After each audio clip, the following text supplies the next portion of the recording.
Hey, welcome back. So another day, another project. So today, just a simple daily driver maintenance deal. This car's got just under 140,000 original miles on it.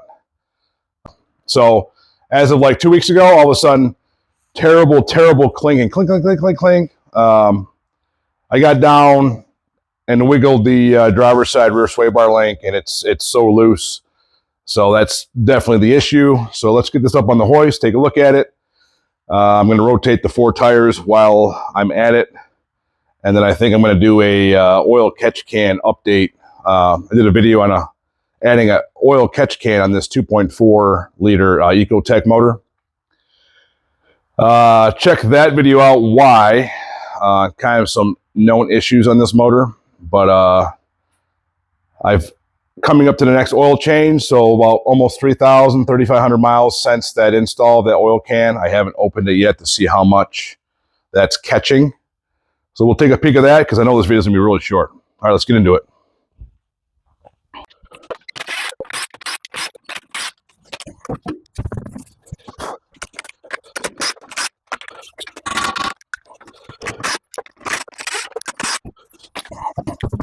All right, so it's up in the air, and now that it's fully drooping out, it doesn't have the play like it did at sitting on the ground, so I can't show that right this second. But fairly simple. It's kind of weird though. These factory ones are like a plastic material, kind of different. I think the ones I got are a metal upgrade. Yeah, metal upgrade, and they are greasable by Mevo Tech. Millimeter, and the top one is an 18 millimeter. Let's get the bottom ones off first. Sprayed them down with some penetrating lube, broke them loose with a regular ratchet. They broke loose nice. I'm just gonna speed them off here at the impact.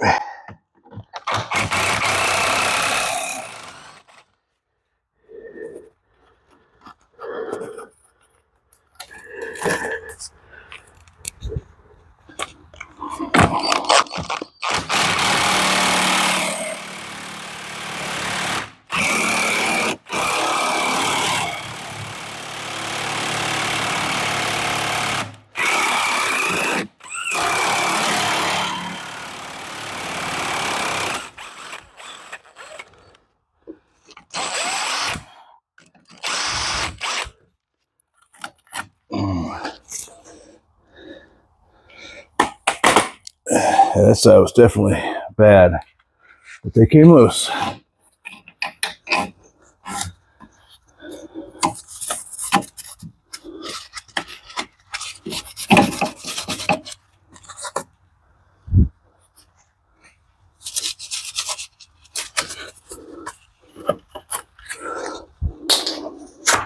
right, so with both bottom retainers off, the whole sway bar unit can move up or down, depending.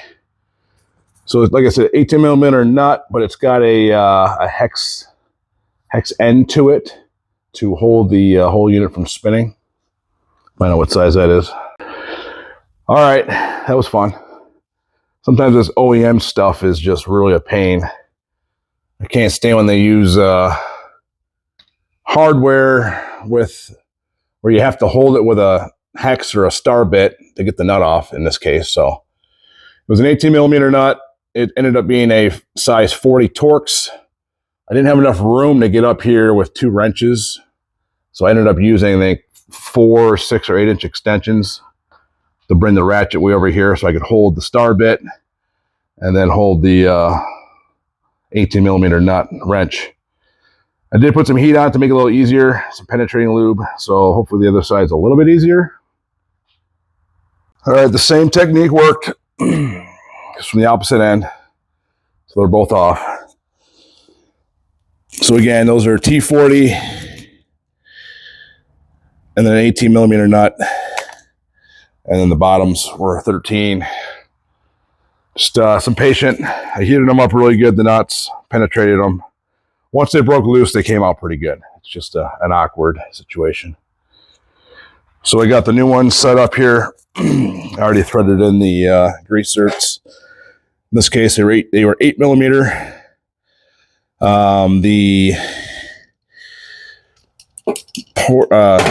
This is a hex, and it's a 6mm hex on the new ones here. I'm assuming it's still an 18mm bolt or nut. Yep. So I had just enough room to actually use my pneumatic 3/8 ratchet. So I was able to speed the process up. Same technique, using the extensions and the T40 all the way through. And that way I could hold the wrench with one hand on the nut and then operate the pneumatic. So I did that on both sides. And then I went through and did it by hand just to give that final torque. So definitely helped and sped it up. So brand new joints. Just gonna put these back on. One with a nut, one without. So you just thread them on.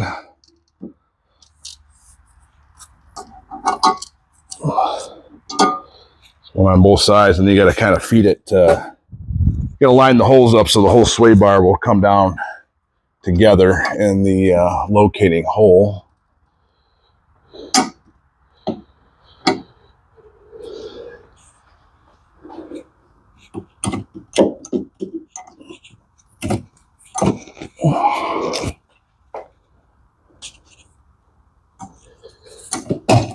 There you go.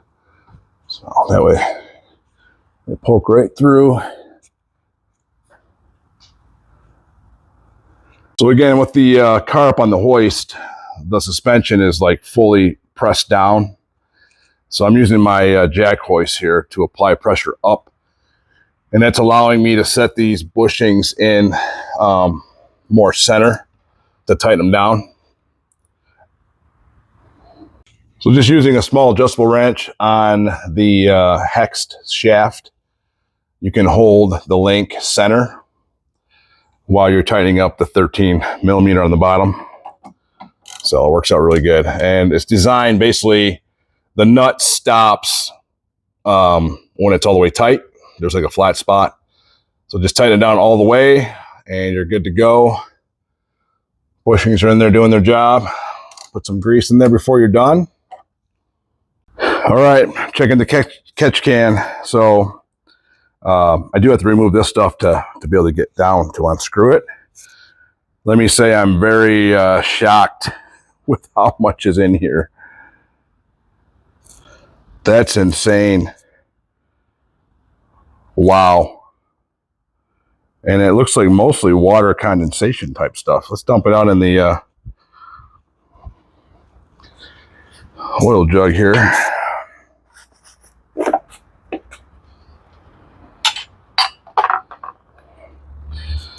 All right, let's see.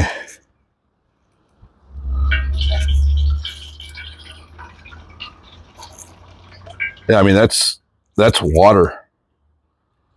That's like water condensation. That's crazy. Well, I'm glad I installed this. Thanks again, Evil Energy. And I did do an install on this. I'll put the link in the description of this video of the install for this and why you need one. All right, so I went for a test drive and the sound was better, but it's still there. I looked up when I replaced these shocks last, and it's already been like 40,000 miles. So I got a new pair of shocks. Throw those on real quick. Super easy. Let's see what we got to get into. The shocks themselves are super easy to change. The bolt right here. But to get to the top bolt, we got to take this inner wheel liner out. All right, so just got to remove, let's see, 1, 2, 3, 4, 5, 6, 7, 8 plastic clips. And there's 1, 2 T20 torque. And the liner should pull right out. All right, I missed one. There's actually a little 7mm bolt right here, which actually snapped off on me, so I'll get a new one. And then it just pulls right out, no issues. 18 millimeter, 18 millimeter. I'm not sure if the back one's captured or not, but I'll find out. All right, so took the other one out. And normally you're supposed to push down on it. Then they're supposed to, push themselves out. Well, that's not doing nothing. And I always take the new ones, and I always kind of prime them. So when I say it comes out, I've already done this twice off camera, so that's the third time. Fourth time. Alright, fifth time. So that one's all primed, ready to go. A bit of bad news though. When I picked these up, I did notice that the one box had a little rip in it. Well, that's the one I grabbed first, and I was trying to prime it like I just showed you. It would only go down 2 inches. So I popped the dust cap off. See that? It's bent. So I'm only putting the bad side on currently, and I'll have to go exchange this one. Shoot.